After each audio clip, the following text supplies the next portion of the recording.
so far, we are at a very, very critical moment for the world, the entire world, and for women in particular.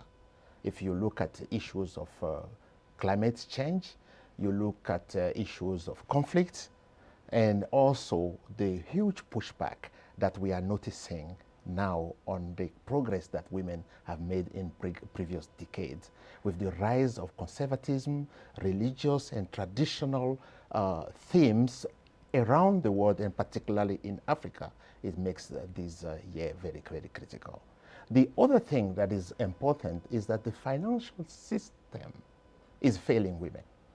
If you look at how much we spend in terms of supporting women, it's less than 4% of the ODA. And at the same time, if you look at the number of women that are out of work compared to men, it's huge. 61% of working force women are in the working force, while it's like almost 90% for men. This shows that women are left behind. Now, what is the solution? We take the opportunity of this International Women's Day to draw the attention of government, civil society, private sector, traditional leaders that we need to invest more in women. We need to give more voice to women to participate in decision making. We need to ensure that budget allocation at government level, whether it's at state or local level, address issues of women. How do we do that?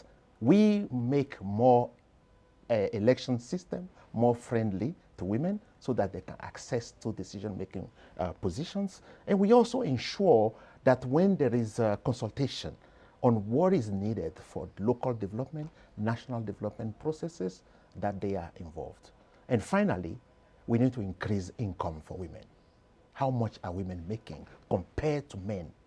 And making income is not just bare business. It's also to improve the environment that will allow women businesses to thrive. For instance, the fiscal policy, the employment policy, the digital gap that we need to bridge, and also how we ensure that access to credit, access to finance is made easier for women, particularly in the rural area. As we know, women are confined in the informal sector, and how do we ensure that these businesses in the informal sector can grow? Let me end by addressing one final issue, which is social protection.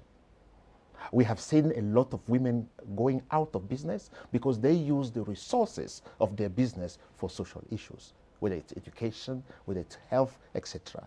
So by providing an environment of protection for women, in fact, what we are doing is to support their businesses. And talking about conflict, you'll notice, for instance, that more than 50% of women currently live in areas affected by conflict, from DRC to Sudan, Mozambique, etc. We are talking about a series of conflicts that are preventing women from engaging into economic and political activities.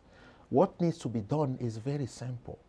Number one, we need to involve women into mediation and prevention of conflicts, so that women who have the capacity to contribute their token to the resolution of conflict at local level before they turn into national or regional conflicts.